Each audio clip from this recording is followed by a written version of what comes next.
अस्सलाम वालेकुम, आई am Zeeshan and this is my YouTube channel. आज हम करने जा रहे हैं इंग्लिश ऑब्जेक्टिव 9th क्लास के लिए। हालांकि ये वीडियो स्पेशली 9th क्लास के लिए बना है, लेकिन क्योंकि हम इसमें इंग्लिश ग्रामर और करेक्ट फॉर्म ऑफ वर्ब पढ़ेंगे, तो ये वीडियो तमाम इंग्लिश लर्नर्स के लिए और तमाम क्लासेस के लिए यकसा तौर पे बेनिफिशियल है, यानी मुफीद है। इससे फ़ायदा उठा सकते हैं आप। तो आइए स्टार्ट करते हैं। आपसे दरख्वास्त है कि मेरे YouTube चैनल को सब्सक्राइब कर दीजिए और बेल के आइकन को भी दबा दीजिए ताकि आने वाले नए वीडियोस के नोटिफिकेशंस आपको मिल सकें। बहुत शुक्रिया। English objective MCQs for 9th class. Option number 1, I dash 2 books. हमारे पास 4 ऑप्शंस हैं, हैज़ रेड, रीड्स, रीडिंग और हैव रेड। अब यहाँ पे देखें, हमारा सब्जेक्ट है आई के साथ हैज़ हेल्पिंग वर्ब कभी नहीं लगता, तो पहले वाला ऑप्शन तो हमारा रिजेक्ट हो गया। अब देखते हैं बी वाला, आई के साथ कभी भी एस वाली फॉर्म नहीं लगती, तो सेकंड वाली भी रिजेक्ट हो गई ऑप्शन। सी वाला ऑप्शन है हमारे पास रीडिंग, तो reading without any helping verb कभी भी नहीं आता, तो यहाँ पे हेल्पिंग वर्ब कोई नहीं होगा। आई के फ़ौरन बाद रीडिंग नहीं लगता, सी वाला ऑप्शन भी रिजेक्ट हो गया। और एक ही ऑप्शन बचा डी वाला, आई हैव रेड 2 बुक्स, मैंने 2 किताबें पड़ी हुई हैं। So we will select option D. Option number 2, the packet dash there since morning. हमेशा याद रखिए कि सिंस और FOR ये दोनों प्रेपोजिशंस हैं, और इनके बाद अगर वक्त आ जाए, जिस तरह कि यहाँ पे मॉर्निंग आया हुआ है, या ड्यूरेशन आ जाए, तो हमें क्या करना होता है कि हमारे पास ऑप्शन होते हैं कि हैज़, हैव और हैड। इन तीनों में से कोई एक प्लस BEEN बीन और प्लस ING वाली फॉर्म। अब यहाँ पे देखिए, हमारा सब्जेक्ट है पैकेट, वाहद है, तो हमने यहाँ पे बी वाला ऑप्शन सेलेक्ट करना है। The packet has been lying there since morning, packet सुबह से वहाँ पर पड़ा हुआ है। Option number 3, she was singing a song when I dash the room. अब यहाँ पे ये एक लंबा फिक्र है जिसके 2 पार्ट्स हैं। She was singing a song ये एक पार्ट है, और आई डैश द रूम ये सेकंड पार्ट है। एक तरफ देखें वाज और वर के बाद चौथी फॉर्म, यानी माजी में ये काम जारी था गाना गाने का। इस तरह के फिक्रों में दूसरी तरफ हमेशा वर्ब की सेकंड फॉर्म लगाते हैं, क्योंकि ये यकदम काम इंटरप्ट होता है और इंटरप्शन पैदा होती है जारी काम में। अब यहाँ पे गाना गाने के काम में इंटरप्शन पैदा हुई है, इंटरप्शन के लिए, यकदम काम के लिए हमेशा सेकंड फॉर्म लगाते हैं माजी में। तो यहाँ पर हमारा ऑप्शन करेक्ट होगा सी वाला, क्योंकि ये सेकंड फॉर्म है। She was singing a song, वो एक गाना गा रही थी, when I entered the room, जब मैं कमरे में दाखिल हुआ। Option number 4, they dash their work by tomorrow. By tomorrow का मतलब होता है कि आने वाले कल तक। बाय के बाद जब भी वक्त आएगा, तो इसका मतलब है कि वो काम मुकम्मल हो चुका होगा तब तक, फ्यूचर में। तो यहाँ पे क्योंकि ये फ्यूचर को इंडिकेट करता है, तो फ्यूचर के लिए विल और शेल आता है, तो यहाँ पर बी वाला ऑप्शन एक अकेला है जिसमें विल या शेल का ऑप्शन अवेलेबल है, तो अब यही ऑप्शन यहाँ पे फिट होगा। बाकी यहाँ पे जो है ना सूटेबल नहीं है। They will have completed their work by tomorrow, आने वाले कल तक वो अपना काम मुकम्मल कर चुके होंगे। So we will select option number B. Option number 5, after you dash I went to sleep. ये भी एक लंबा फिक्र है जिसके 2 हिस्से हैं, 2 वर्ब्स इस्तेमाल हुए हैं। एक तरफ देखें सेकंड फॉर्म वेंट इस्तेमाल हुई है, आफ्टर वाले पार्ट में ये माजी में मुकम्मल काम की तरफ इशारा होगा। आफ्टर यू हैड लेफ्ट, अब यहाँ पे इन चारों ऑप्शन में सिर्फ हैड एक ऐसा ऑप्शन है जो माजी को रिप्रेजेंट करता है, और क्योंकि हमारे फिक्रे में दूसरे पार्ट में सेकंड फॉर्म आई हुई है, तो जब फिक्रे में सेकंड फॉर्म आती है तो दूसरी तरफ हमारा हमें माजी ही रखना पड़ता है। यहाँ पर हैड का ऑप्शन माजी को ज़ाहिर करता है। आफ्टर यू हैड लेफ्ट, आपके जा चुकने के बाद, यानी ये काम मुकम्मल हो चुका था कि दूसरा काम हुआ। आई वेंट टू स्लीप, मैं सोने चला गया। So we will select option number B, had left. Objective paper का part number B, choose the word with correct spellings इसमें आपने करेक्ट स्पेलिंग चुनने हैं। ऐसा वर्ड जिसके स्पेलिंग्स करेक्ट होंगे वो यहाँ पे हमने सेलेक्ट करना है। अब यहाँ पे देखें, ये सही वर्ड है हिस्ट्री, और उसके करेक्ट स्पेलिंग्स हैं सी वाले, HISTORY, हिस्ट्री। इसके लिए आपको ये स्पेलिंग ज़बानी याद करने पड़ेंगे, इसका कोई और दूसरा हल नहीं है।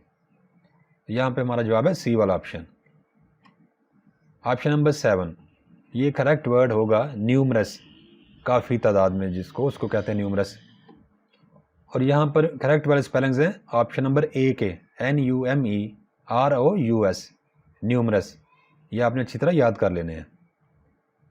ऑप्शन नंबर 8 है, ये 4 ऑप्शन दिए गए हैं और इनमें करेक्ट स्पेलिंग्स वाला ऑप्शन है option number A, MILKY, milky.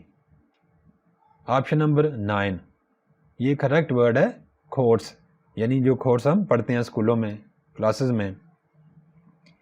And the word with correct spellings is option number D, COURSE, course. Objective paper part number 3, choose the correct meaning of the underlined word. Underlined word कैसा word जिसके नीचे line लगी हुई है, इसका हमने मानी तलाश करके चारों ऑप्शन में से जो इसके करीब तरीन होगा वो हमने लिखना है। The response shows the wisdom, wisdom अक्ल को कहते हैं, रिस्पॉन्स होता है रद्द अमल, जवाब। तो यहाँ पर ऑप्शन है इंक्वायरी, क्वेश्चन, सेंटेंस, आंसर। तो रिस्पॉन्स का यहाँ पे बेहतरीन जवाब होगा आंसर, डी वाला option. Option number 11, he wanted to protect the values. Values कहते हैं कदरें, प्रोटेक्ट हिफाजत करना। अब ऑप्शंस देखते हैं, defend, rain, devastate, develop. Protect और डिफेंड इन दोनों का एक ही मतलब है, बचाना, हिफाजत करना। तो हमारा जवाब यहाँ पे होगा ए वाला option, defend. Option number 12, the entire journey of the great leaders struggle. अजीम लीडर की मुकम्मल जर्नी, यानी मुकम्मल उनका सफ़र, was for Muslims of the subcontinent, बरसगीर के मुसलमानों के लिए था। यानी कायद आज़म ने जितना भी सफ़र किया वो सारे का सारा सफ़र मुसलमान बरसगीर के जो मुसलमान हैं उनकी बेहतरी के लिए था। हमने मीनिंग ढूंढना है इंटायर का, जो वर्ड है ना अंडरलाइन, इसका इंटायर का ऑप्शन है हमारे पास, शॉर्ट, मुख्तसर, लॉन्ग, लंबा, प्लीजिंग जो खुश करने वाला होता है, कंप्लीट, मुकम्मल। तो एंटायर का मीनिंग होगा कंप्लीट, यानी हमारा जवाब होगा डी वाला option. Option number 13, the word spirit means, spirit underlined word है तो इसका मीनिंग हमने ढूंढना है। ऑप्शन है हमारे पास, रियलिटी, लेजीनेस, ह्यूमिलिटी, एंथुजियाज्म। तो स्पिरिट का नज़दीक तरीन मानी है एंथुजियाज्म, जोश होना। तो हमारा जवाब है option number D. Option number 14, distracts means, disturbs, detects, detracts, satisfied. Distracts का नज़दीक तरीन मीनिंग है disturbs, so we will select option number A. Objective paper का पार्ट नंबर 4 है, choose the correct option according to the grammar. English grammar को जहन में रख के हमने सही वाला ऑप्शन ढूंढना है। Option number 15, if you had studied hard you dash succeeded. अब ये कंडीशनल सेंटेंस है टाइप 3, यानी तीसरी किस्म का ये शर्तिया फिक्र है। उसमें स्ट्रक्चर यूँ होता है कि इफ़ वाली साइड पे, यानी ये जो पहली क्लोज है, पहला हिस्सा है लंबे सेंटेंस का, यहाँ पर हैड के बाद तीसरी फॉर्म आई होती है, यानी हैड प्लस स्टडीड। जबकि दूसरी तरफ हमने वुड जमा हैव जमा थर्ड फॉर्म लगानी होती है। अब यहाँ पे देखें, वुड सक्सीडेड थर्ड फॉर्म तो पहले आई हुई है, वुड हैव, ये फार्मूला है वुड जमा हैव जमा थर्ड फॉर्म। तो हमने डी वाला ऑप्शन पिक करके अगर यहाँ पे ब्लैंक में लगाएंगे खाली जगह में, तो ये हमारा फिक्रा दुरुस्त हो जाएगा। If you had studied hard you would have succeeded. अगर आपने सही मेहनत की होती तो आप कामयाब हो चुके होते। तो आपने ये वाला फार्मूला ज़हन में रखना है कि थर्ड कंडीशनल में इफ़ की साइड पे हैड प्लस थर्ड फॉर्म आती है, जबकि दूसरी तरफ वुड जमा हैव प्लस थर्ड फॉर्म आती है। थर्ड फॉर्म आई हुई है तो हमने यहाँ पे वुड हैव उठा के यहाँ पे लगा देना है। Option number 16, he is a man of sense. The underlined word is a, underlined word है, फ्रेज है, मैन ऑफ सेंस, ऐसा आदमी जिसके पास अकल हो।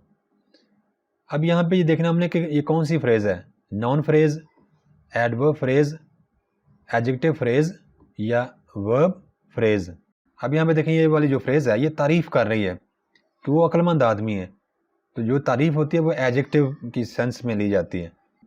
तो ये वाली underline phrase man of sense adjective phrase होगी। ऑप्शन नंबर सी करेक्ट होगा। Option number 17, I called him but he gave me no answer. This sentence is a simple sentence, complex, conditional या compound sentence। एक compound sentence है क्योंकि compound sentence में दो अलग-अलग मुकम्मल बामानी फिक्रों को एक वर्ड से जोड़ा जाता है।